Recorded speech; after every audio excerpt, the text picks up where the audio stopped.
A pleasure to meet all at last. And well, today it is Monday, October 28th.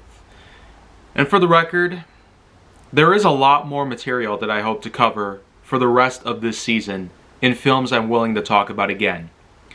And well, one particular instance that I could talk about regarding Disney related material would have to be a pretty big series that ran from 1997 to 2013. Basically, I'm talking about the highly acclaimed Air Bud series. Now, I've talked a lot about the reboot series known as Air Buddies, but not much has been spoken of the prequel series that started it all, known as Air Bud. This is in fact the story of a golden retriever made into a series of 5 films, representing 5 big sports in the United States. The first one, of course, is simply known as Air Bud, which, as the title implies, does center around a golden retriever with the unique ability to play basketball. And the story itself is quite heartfelt and inspiring. Being that I was able to get a good viewing of these films over the years, I will indeed describe these to the best of my knowledge and memory. And so, what better place to get started with than, of course, to have the first film in mind. Air Bud, of course, was released in 1997 and was in fact quite a success, grossing at over $27.8 million, which is over 9 times the budget that it was made back in 96 and 97. It was, of course, directed by the one and only Charles Martin Smith, the very same Charles Martin Smith whom had gone on to direct various other films over the years, but was also well known as an actor, mainly in the 70s with films like the American Graffiti films, as well as a few other pieces. But if you really want to get down to knowledgeable bits about him, I highly recommend films like Starman and Deep Impact. In any case though, his idea of recreating the famous real-life tale of a golden retriever playing basketball over the course of 7 years really goes to show that he truly put a lot of effort into such a series like this. And considering how commercially successful these films were over the years, with every new installment raking in a certain amount of cash that is good enough to overshadow the budget, and more importantly, to impress the fans of dog movies, sports movies, etc. Walt Disney Pictures, Charles Martin Smith, and the many other people that were involved over the years, even such highly acclaimed actors like Don Knotts and Patrick Crenshaw, they certainly knew of how to do these films justice. And with all that has been talked about over the years, with all that we've seen, with 14 films to offer, there's a lot for me to talk about. So, for now though, let's just get to the 5-film series known as Air Bud. Anyways, the plot of the movie starts off with the death of a certain father. The son of that father is known as Josh Fram. He also has himself a mother named Jackie and a 2-year-old sister named Andrea. After his dad had unfortunately passed on, they relocated to the town of Fernfield, Washington, which, fun fact, is not actually a town, though there is a similar place known as Fairfield. And despite the town itself being set in the United States, as the movies proclaim, the movies themselves were actually filmed in British Columbia, Vancouver to be specific. And so, with all the movies that were made, talking about Air Bud as well as the Air Buddies, Fernfield itself was indeed set in British Columbia the entire time, and not in the States. But apart from that, the life of Josh Fram supposedly doesn't get all that much better, because having to go to a new school meant having to do a lot of things differently, having to adjust to some new circumstances and new people and a lot of new faces here and there. However, there is a point in time where he gets out of school and he eventually comes across a certain stray golden retriever, whom had supposedly gotten out somewhere. There basically was a point where Josh himself was hoping to play some basketball to pass the time and also to help cope with the loss of his father. He basically practiced in a makeshift court, which essentially was the best that he could do. He couldn't really do anything in the school's court. And unfortunately, there are some not so good things going on in his life. Because apart from his encounter with the golden retriever, whom he named Buddy, he unfortunately does come across a certain owner. A man who was an alcoholic. Yeah. This guy known by the name of Norm Snively, he unfortunately just isn't quite the man that you would think he was. I mean, you'd think that as a dog owner he would do better, but no, it's the complete opposite. But when all happens,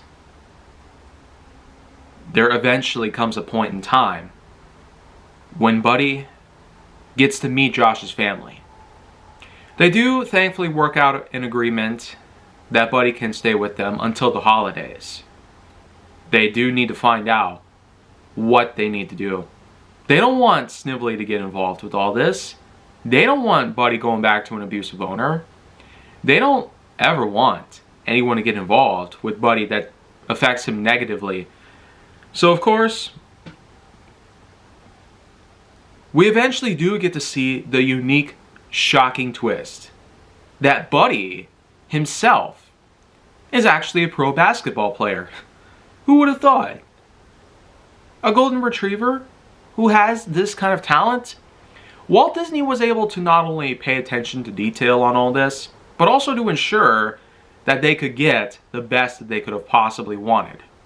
And so, I'll just mention real quick that I do have some notes to thankfully help back me up with all this. And most importantly, to make sure that my info is accurate. So, back to the plot though. There's also a character known by the name of Larry Willingham, whom apparently is the school's team bully. And basically with Josh himself hoping to get a good win on the basketball court, he does in fact hope to get some guidance. There's basically a maintenance engineer known by the name of Arthur Chaney, whom himself used to be a pro basketball player just as much as the others were at that point in time. And so what we basically have here is a nice montage set up specifically so that way Josh can get himself a win with the guidance he's given by Arthur and with some unfortunately negative consequences. Because after some time passes, there eventually does come a certain game that goes on, and this is in fact where we get to have ourselves a bit of interaction. We do get to witness the coach known as Joe Barker, as well as a teammate of the team known as Tom Stewart. The first game, of course, does in fact end in a pretty shocking way, which, of course, is where Buddy is literally exposed. And on top of all that, he actually manages to score a point right then and there. This impresses everybody who witnesses the event. So talk about an incredible plot twist. I mean, this right here is just where everybody finally knows about Buddy's talents. It eventually is, in fact, found out that Barker was actually creating some emotional manipulation as well as some physical abuse towards poor Tom Stewart. So when that happens, he is eventually fired on the spot. Meanwhile, they do in fact have to come up with a substitute here. And well, that's basically when the likes of Arthur comes along. And just when you think that Arthur Chaney could do a lot better, while he does do a lot better in terms of guidance, knowing that he was once a pro player on the field, out there in Fernfield, there eventually comes a bit of a problem, because when you have Josh, when you have Tom, when you have the bully of the group, basically the school basketball team themselves, known as the Timberwolves, do get into some competition regarding the team's overall statistics. And well, in terms of all the events that eventually transpire, it's insane how things just go down. I mean, you got these games that are going down. You got all the guidance and lessons that are being taught to Josh by Arthur. And of course, all these different events that are just emotionally distraught. From the abuse that Buddy has been treated to by this awkward party clown. Oh boy.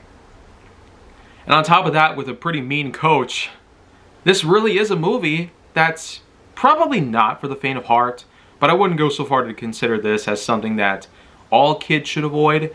This is probably one of those things in life where you just might need to have the comforts of your closest family in hand. But, of course, what it boils down to is the final match of the games themselves. The one final matchup with the Timberwolves and the championship round. And unfortunately, one of the players ends up getting injured. Well, only 4 players around. They needed someone else to complete the game. Well, Buddy ends up showing out of the blue. And what's even more crazy, there's no rule against putting him in the game itself. Yeah, no constitution claiming that dog should not be in the team. And so they basically just have to give in. So they let him do that. And Buddy is simply there with the other 4 members of the Timberwolves that are currently still out there on the court. Like I said, this is something that's pretty crazy. A real life story that has in fact been made into a film, that's something you can see pretty often nowadays. Even today, there's just a lot of reality that tends to overshadow the likes of fiction, whether we like it or not. So of course, you do in fact have Mr. Snively coming back. And well, there's basically a little problem that goes down.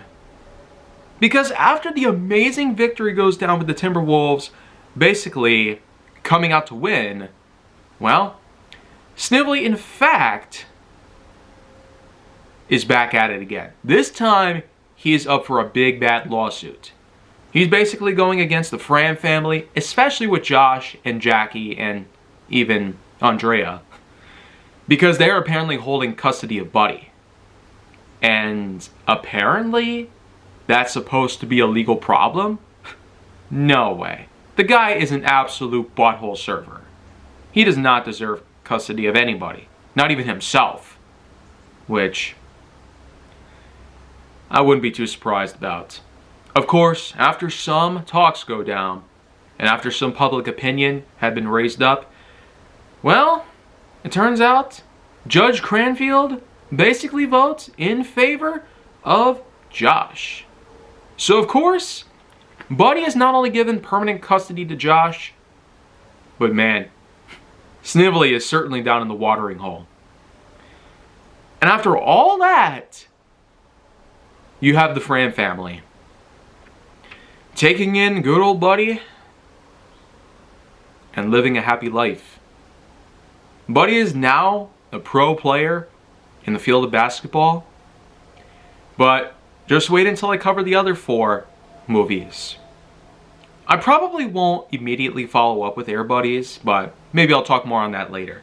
So in any case though, my overall take on this whole thing with the first Air Bud film, having a nice big box office result as well as some unique talent coming up from actors all around, especially with Josh Fran. I mean, how could one dislike his performance? He's probably not like Macaulay Culkin or Finn Wolfhard level in terms of child acting, but he certainly does hold his own in a pretty good way. And with other actors like Michael Jeter and Wendy McKenna out there, we do in fact have ourselves a decent cast. And let's just say Kevin Zegers was the real lead of the whole thing. But of course, the Golden Retriever that everybody's known and loved over the years is certainly something we'll never forget, even after nearly 30 years have passed. So of course, I will basically spend the whole rest of this week covering all the Air Bud films. So from Monday, Tuesday, Wednesday, Thursday, and Friday, it's all Air Bud stuff. And I'll also get to touch up on more stuff. Like I said, maybe not Air Buddies, not immediately at least. So make sure to give a like to this video, subscribe to this channel, comment down below, follow me wherever you can find me, and stay on the Hollywood side for more content. Oh, but of course, I should probably mention the scoring. 8.7 out of 10.1. Seems fair enough, for me at least.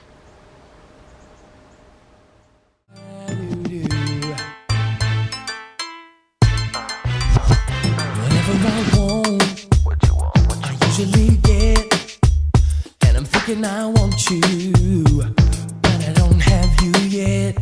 I ain't got no tricks to be playing on you.